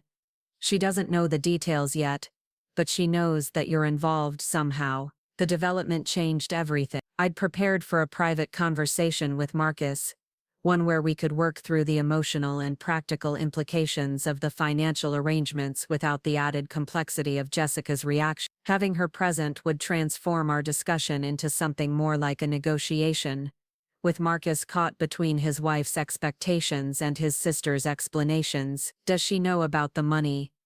I asked. "She knows that some of our financial resources came from an outside source," Marcus replied. "She knows that source was you. She doesn't know the scope or the details, but she's furious about the deception and wants answers." I could imagine Jessica's reaction to learning that the lifestyle she'd taken credit for had actually been subsidized by the sister she'd spent years trying to exclude. Her anger would be compounded by embarrassment, her sense of betrayal sharpened by the recognition that she'd fundamentally misunderstood her own family's financial situation. "Should I invite her up?" I asked, though I wasn't sure I was ready for the confrontation that would inevitably follow. "Let me talk to you first," Marcus said. "Let me understand what we're dealing with before she gets involved. She's already threatening to contact lawyers about possible financial fraud, and I need to be able to explain why that's not necessary." I nodded and gestured toward the dining room table, where I'd arranged stacks of documents organized by category: bank statements, loan documents, credit card agreements, investment account records, and detailed spreadsheets tracking every payment I'd made on Marcus's behalf over the past 7 years. Marcus approached the table slowly, as if the papers might contain dangerous information, which, in a way, they did. The documents represented a complete accounting of how his adult life had been shaped by financial resources he'd never known existed. "Start wherever you want," I said. "It's all there." He picked up the folder labeled Student Loans and opened it carefully. Inside were copies of every payment I'd made toward his educational debt, totaling just over $90,000. His hands trembled slightly as he flipped through the statements, seeing for the first time the monthly transfers that had allowed him to believe his loan payments were manageable. You've been paying $900 a month for 7 years, he said quietly. Your actual payment should have been closer to $1,500. I replied. The income-driven repayment plan you thought you qualified for doesn't exist for someone with your salary level. Marcus set the folder down and reached for the next one, labeled mortgage support. This folder was thicker, containing documentation of the co-signature arrangements, the funded checking account that had made their monthly payments, and the deposit I'd provided that had allowed them to qualify for their apartment purchase. The down payment, he said, his voice barely audible, 20% of $400,000, $80,000 that I thought came from our combined savings. You had about $12,000 in savings when you decided to buy the apartment, I said gently. Jessica's family contributed $15,000 as a wedding gift. The rest came from me. He was quiet for a long time, studying the mortgage documents and calculating the implications. Without my co-signature and financial backing, he and Jessica would never have qualified for the loan that had allowed them to purchase their apartment. They'd be renting something much smaller and less expensive, probably in a different neighborhood entirely. The credit card folder was perhaps the most revealing, containing statements for 6 different accounts that Marcus had believed belonged to him, but were actually extensions of my primary credit line. The monthly charges told the story of their elevated lifestyle: dinners at expensive restaurants, weekend trips to boutique hotels, designer clothing purchases, and the country club membership that had enabled Jessica's social aspiration. The birthday party, Marcus said, finding the receipt from Meridian Heights Country Club. $3,000 for dinner for 50 people. Jessica charged it to what she thought was our joint account. The charge was declined, I said. I canceled that card on Friday afternoon. The country club would have called her to arrange alternative payment. Marcus's expression darkened as he processed the timeline. So while I was calling you confused about our financial situation, Jessica was dealing with declined credit cards and payment demands for my birthday party. I assume she figured out how to pay for it, I said. The party happened, didn't it? She put it on her personal credit card, Marcus replied. $3,000 that we don't actually have, added to a balance that's apparently much higher than I realized. The investment account folder was smaller but more complex, containing records of the monthly transfers I'd disguised as returns on Marcus's retirement investment. The amounts weren't huge, but they'd provided consistent supplemental income that had allowed Marcus and Jessica to live comfortably beyond their actual means. $500 a month for 6 years. Marcus calculated. $36,000 that I thought was coming from successful investment management. Your actual investment returns were closer to $50 a month, I said. The stock market isn't as generous as your statements suggest. By the time Marcus had reviewed all the folders, his understanding of his financial life had been completely overturned. Every major purchase, every comfortable month, every achievement that had required financial resources beyond his salary had been made possible by my hidden support. $418,000, he said, reading from the summary sheet I'd prepared. That's the total amount you've contributed to our life over 7 years. That's correct. More money than Jessica and I have earned combined in the past 3 years, he continued. More money than either of us will probably ever see in one place again. The weight of the revelation was settling over him like a heavy blanket. This wasn't just about discovering hidden generosity from his sister. This was about recognizing that his entire adult identity had been built on a foundation he hadn't understood or earned. What would have happened if you'd never helped? Marcus asked.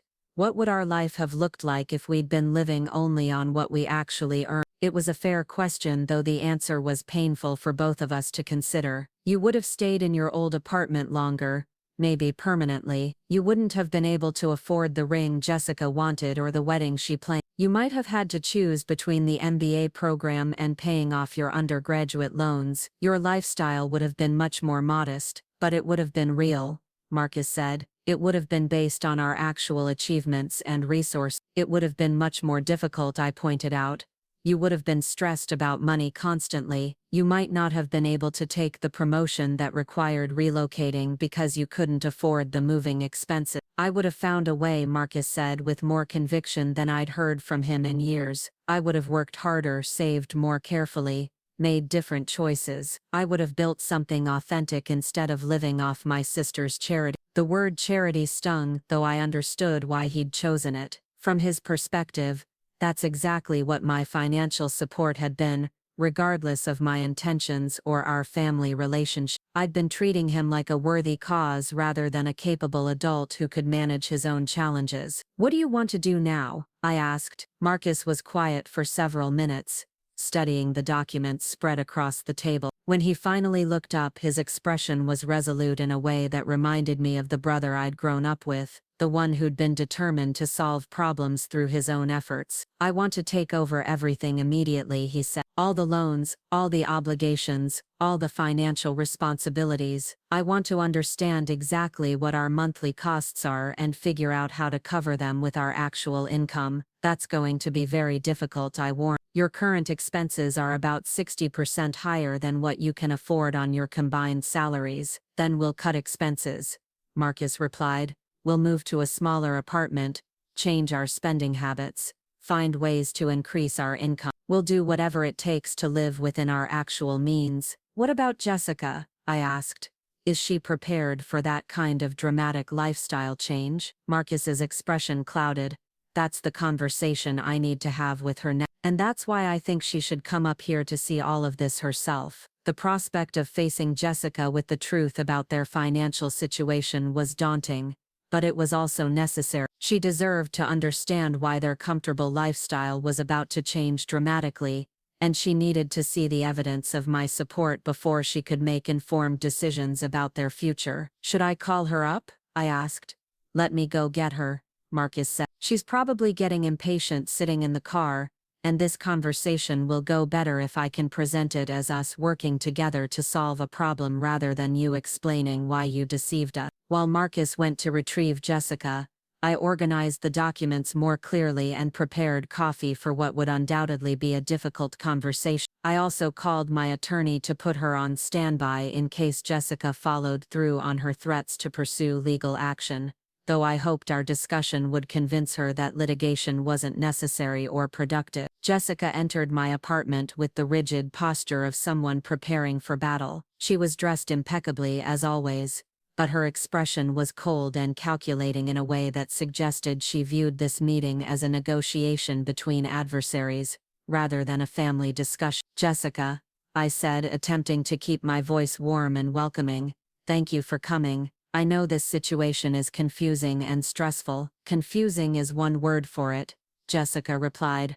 Her tone clipped. "Fraudulent might be more accurate." Marcus positioned himself between us, both physically and metaphorically. "Jessica, before we get into accusations, I think you should look at the documentation Sarah has prepared. It explains exactly what's been happening with our finance." Jessica approached the dining room table with obvious reluctance, as if the papers might contaminate her with their implications. She picked up the mortgage folder first, scanning the documents with the focused attention of someone looking for evidence to support predetermined conclusion. "You co-signed our mortgage loan," she said to me, her voice flat. "Marcus never mentioned that." "Marcus didn't know," I replied. "I handled the arrangements directly with the lender, without his knowledge or consent," Jessica continued. "That sounds like identity theft." "Jessica," Marcus interjected, "Sarah didn't steal my identity. She used her own credit and financial resources to help us qualify for the loan. Technically, she was doing us a favor we didn't ask for and didn't know about." Jessica shot back. "A favor that made us financially dependent on someone who could withdraw that support at any time." Her assessment was accurate, though her tone suggested she saw the arrangement as malicious rather than misguided. From Jessica's perspective, my financial support had been a form of control masquerading as generosity, creating vulnerabilities that she'd been unaware of until they'd been exploited. "Why now?" Jessica demanded, looking directly at me. "Why did you choose this moment to cut off all the support? What did we do to deserve having our financial lives destroyed?" The question cut to the heart of everything that had gone wrong between us. Jessica genuinely seemed to believe that my withdrawal of support was punishment for some transgression, rather than a response to being systematically excluded from their family celebrations. "I didn't set out to destroy anything," I said carefully. I made the decision to step back after you asked me not to attend Marcus's birthday party, so this is revenge, Jessica concluded. You're punishing us for setting boundaries about family events. It's not revenge, I protest. It's a recognition that if I'm not welcome at family celebrations, then maybe I shouldn't be funding them either. The logic seemed straightforward to me, but Jessica's expression suggested she saw it as confirmation of her worst suspicions about my character and motivations. You've been paying for our celebrations? She asked, her voice rising slightly. Marcus stepped in before I could respond. Jessica, Sarah has been contributing to virtually every aspect of our financial life for years. The birthday party, our wedding, our apartment, everything we thought we were paying for with our own money. Jessica's face went through a series of expressions as she processed this information. Shock, embarrassment, anger, and finally a kind of cold calculation that suggested she was reassessing everything she thought she knew about their marriage and lifestyle. How much money are we talking about? She asked quietly. Over $400,000, Marcus replied. More than we've earned combined since we got married. Jessica sat down heavily in one of my dining room chairs, the perfect posture she maintained as part of her social persona, finally abandoning her. For the first time since I'd known her, she looked genuinely vulnerable, stripped of the confidence that came from believing she understood and controlled her circumstances. Our entire life is fake, she was. Everything I thought we'd built together, everything I was proud of, all of it was subsidized by your sister. Not everything, Marcus said gently. Our relationship is real, our feelings for each other are real, our careers and friendships and daily experiences are real. But the foundation is fake, Jessica insisted. The apartment we live in, the lifestyle we maintain, the social status I've been so proud of, all of it depends on money that isn't ours and support that can be withdrawn whenever Sarah decides she's unhappy with us. Her assessment was harsh but not entirely inaccurate. I had created a system where their comfortable lifestyle depended on my continued goodwill, though I'd never intended to use that dependency as leverage in our family relationships. What happens now? Jessica asked, looking between Marcus and me. Do we just accept that our lives are going to fall apart because Sarah is upset about not being invited to a party? What happens now, Marcus said firmly, is that we take control of our own financial situation. We figure out how to live within our actual means and build something sustainable based on our own resources.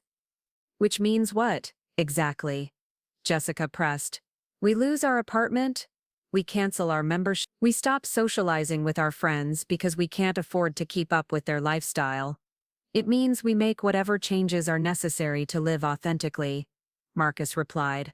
It means we stop depending on support that we didn't earn and can't control. Jessica turned to me with an expression that combined desperation with calculation. What would it take for you to continue the financial arrangements? What would we need to do to convince you to keep help? The question revealed how completely Jessica had missed the point of our entire conflict.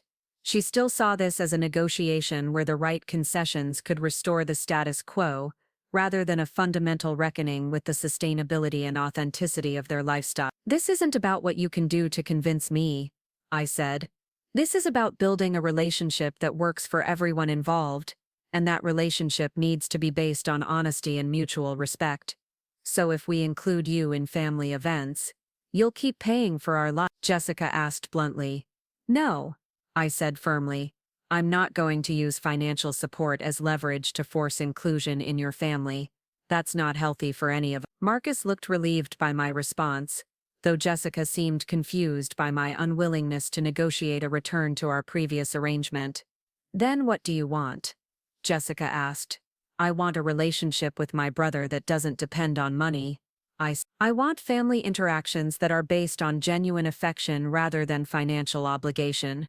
I want all of us to be honest about what we can and can't provide for each other. The conversation continued for another 2 hours, covering practical questions about loan transfers, account closures, and transition timeline. Jessica gradually accepted that our previous financial arrangements were ending permanently, though she remained bitter about the disruption to their lifestyle. By the time they left, we'd developed a plan for Marcus to assume full responsibility for all loans and obligations within 60 days. I'd continue to provide some transitional support to prevent immediate crises, but their financial independence would be complete by the end of the year. 6 months later, Marcus called to tell me that he and Jessica were getting divorced. The financial stress had revealed fundamental incompatibilities in their values and priorities, and Jessica had decided she'd rather start over than adapt to a more modest lifestyle. "I'm sorry," I said, though I wasn't entirely surprised by the news. "I'm not,"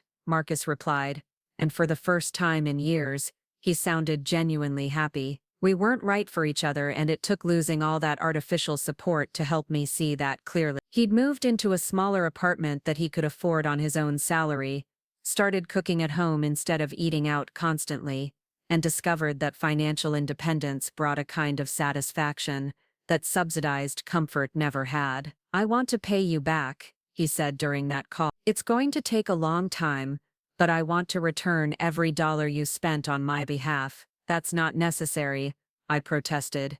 "It's necessary for me," Marcus insisted. "I need to clean the slate completely before we can build a real relationship as adults." A year later, Marcus met someone new, a teacher named Rachel who shared his newfound appreciation for authentic living and financial responsibility. Their wedding was small and simple, held in a community center and catered by a local deli. I was not only invited but asked to be the maid of honor. At the reception, Marcus gave a speech thanking everyone who had supported him in becoming the person he was meant to be. He looked directly at me when he said that sometimes the greatest gift you can give someone is allowing them to discover their own strength. The financial reckoning that had begun with Jessica's exclusion from their birthday party had ultimately freed all of us from relationships built on dependency and control. Marcus had found authentic independence, Jessica had pursued the lifestyle she'd always prioritized, and I had learned the difference between supporting someone and enabling them. It wasn't the ending any of us had expected, but it was the beginning of something more honest and sustainable for everyone involved. 3 years had passed since that devastating Sunday morning phone call that changed everything. I stood in the kitchen of my newly renovated home, watching through the window as Marcus helped Rachel set up tables in our backyard for what had become an annual tradition. A family barbecue that celebrated not just birthdays or holidays, but the simple joy of choosing to be together. The house was different now, smaller than my old penthouse but infinitely warmer. After everything that had happened with Marcus and Jessica, I'd realized that my sterile apartment had been less a home than a monument to professional success. This place, with its creaky floors and overgrown garden, felt like the first space I'd ever inhabited that truly belonged to me. Marcus emerged from the garage carrying folding chairs, his face relaxed in a way I hadn't seen since we were children. The stress lines that had marked his features during the Jessica years had faded, replaced by the quiet confidence of someone who knew exactly what his life cost and exactly what it was worth. Behind him, Rachel carried a cooler filled with homemade potato salad, and the kind of practical enthusiasm that had made her such a perfect match for the man my brother had become. "Sarah, where do you want the drink station?" Rachel called out, her voice carrying the easy familiarity of someone who'd been part of our family long enough to take charge of logistics without ceremony. "Wherever makes sense to you," I replied, opening the back door to join them. "You're better at this party planning stuff than I am." It was true. Rachel had a gift for creating celebrations that felt abundant without being expensive, meaningful without being complicated. Their wedding had been the perfect example. 50 guests, a community center venue, and an atmosphere of joy that had made Jessica's elaborate country club affair seem hollow by comparison. Marcus paused in his chair arrangement to study my face. "You're thinking about something serious," he observed. "What's on your mind?" He'd developed an uncanny ability to read my moods over the past few years, as if rebuilding our relationship from scratch had required him to pay closer attention to the person I actually was rather than the role I'd played in his life. It was one of the unexpected gifts that had emerged from all the chaos and pain of our financial reckoning. "I got a letter from Jessica last week," I said, settling into one of the chairs he'd just unfolded. "She wanted me to know that she's engaged again." Marcus's expression didn't change, though Rachel looked up from the cooler she'd been organizing. "How do you feel about that?" she asked gently. "Happy for her, I think," I said, surprised to realize it was true. She's marrying someone who can provide the lifestyle she wants without compromise or complication. It's probably the best outcome for everyone. The letter had been brief and formal, written in Jessica's careful script on expensive station. She'd wanted to inform me that she was engaged to Richard Blackwood, the divorced owner of a successful tech company she'd met through her new job in corporate marketing. The wedding would be held at his estate in Connecticut, she'd written, and while she didn't expect me to attend, she wanted me to know that she harbored no ill will toward me personally. It was a gracious letter, in its way, though it had taken me several readings to understand what Jessica was really communicating. She'd found someone who could give her the financial security and social status she'd always prioritized without the complications of hidden subsidies or family obligations. Richard Blackwood was wealthy enough that Jessica would never need to question the source of their comfortable lifestyle, established enough that she wouldn't need to navigate the complex dynamics of family relationships that required compromise. Did she apologize? Marcus asked, settling into the chair beside mine. Not exactly, I replied. But she acknowledged that our family situation had been more complicated than she'd initially understood. I think that's probably the closest thing to an apology I'll ever get from her. Marcus nodded thoughtfully. I hope she's genuinely happy. I hope Richard is someone who appreciates the qualities that drew me to her in the first place. It was a generous response, especially considering how their marriage had ended. Jessica had blamed Marcus for deceiving her about their financial situation, even though he'd been as surprised by the revelations as she. The divorce proceedings had been bitter and expensive, with Jessica demanding spousal support that Marcus couldn't afford and accusing him of financial fraud that had never existed. But time and distance had softened Marcus's perspective on their relationship. He could now acknowledge that Jessica had genuinely loved the man she'd thought he was, even if that version of himself had been partially artificial. He could also recognize that her values and priorities had been consistent throughout their relationship. It was his understanding of his own circumstances that had been flawed. The weird thing is, Marcus continued, I think she was right about something. I was living beyond my means, even if I didn't realize it. I was making decisions based on resources I didn't actually have. I probably would have been forced to confront those issues eventually, even if you hadn't withdrawn your support. This was new territory for our conversation. Marcus had never before suggested that my financial intervention might have been problematic independent of how it had ended. He'd focused on the deception involved and the dependency it had created, but not on whether the support itself had prevented necessary growth. What do you mean? I asked. I mean that maybe struggling with money in my 20s and early 30s would have taught me things I needed to learn, Marcus explained. Maybe if I'd had to make do with less, I would have developed better spending habits and more realistic expectations about what I could afford. Rachel looked up from the vegetable tray she'd been arranging. You did develop those things, she pointed out, just later than you might have otherwise. True, Marcus agreed, smiling at his wife. But I also got to enjoy several years of comfort and opportunities that I wouldn't have had access to otherwise. It's not like Sarah's support was entirely negative. The conversation was touching on something we'd all been thinking about, but rarely discussed directly, whether my financial support had ultimately helped or hurt Marcus's development as an independent adult. The question was complicated because the answer was probably both. I've been thinking about that too, I admitted, about whether I should have helped differently, or whether I should have helped at all. What conclusion have you reached? Marcus asked. I think I said slowly that I should have offered help openly and let you decide whether to accept it. I think the secrecy was the real problem, not the money itself. It was a realization that had taken me years to reach. The financial support hadn't been inherently wrong, but the way I'd provided it had robbed Marcus of the opportunity to make informed choices about his own life. It had also prevented us from having honest conversations about what kind of help he actually wanted from our family relationship. Would you have accepted direct help if I'd offered it? I continued. Marcus considered this carefully.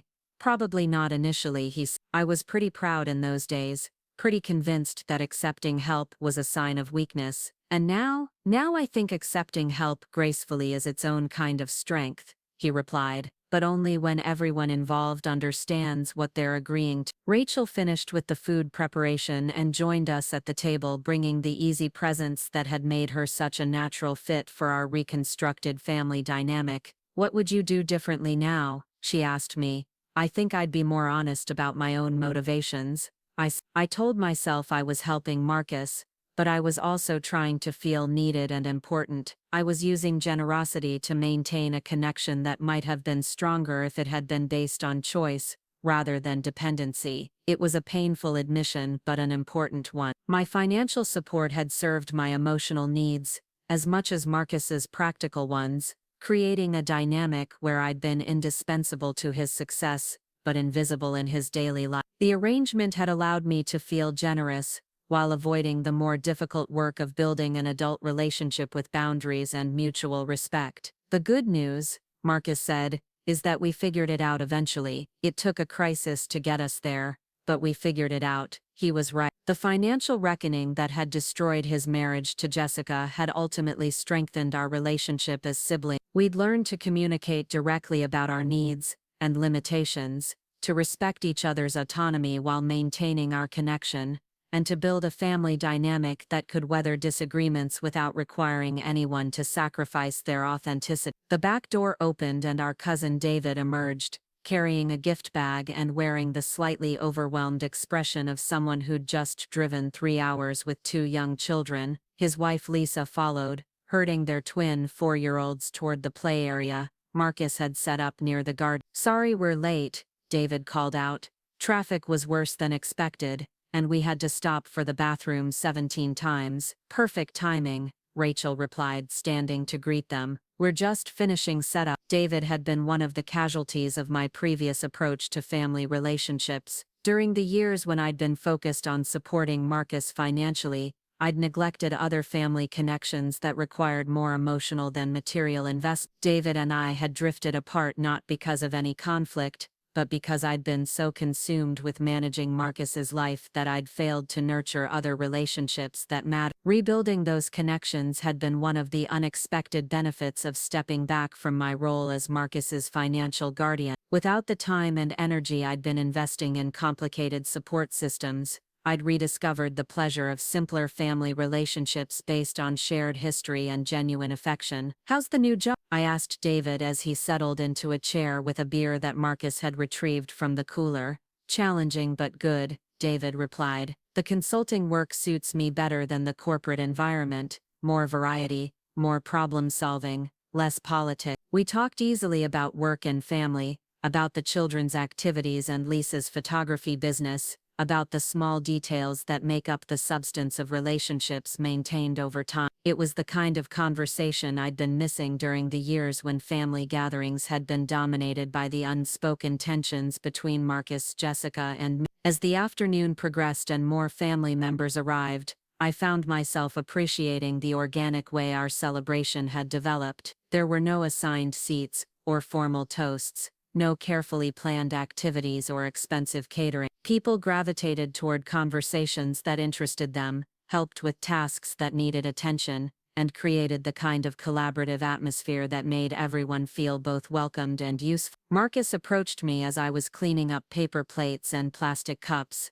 the detritus of a successful family gathering. "Thank you for hosting," he said. "This has become one of my favorite traditions." "Mine too," I replied, surprised by how much I meant. "It feels like what family gatherings should be." "What do you mean?" "Voluntary," I said, "based on people wanting to be together rather than feeling obligated to be together." Marcus nodded thoughtfully. Jessica never understood that distinction. For her, family obligations and family relationships were the same thing. "That's not entirely her fault," I pointed out. "I was using financial obligations to maintain family relationships too, just more subtly." "True, but you learned the difference. That's what mattered." As the sun began to set, and family members started gathering their children and leftover food, I felt a deep satisfaction that had nothing to do with professional achievement or financial success. This was what contentment looked like: relationships built on choice rather than dependency, celebrations funded by shared resources rather than hidden subsidies, and a family dynamic where everyone could be authentically themselves without compromising their integrity. Marcus and Rachel were the last to leave,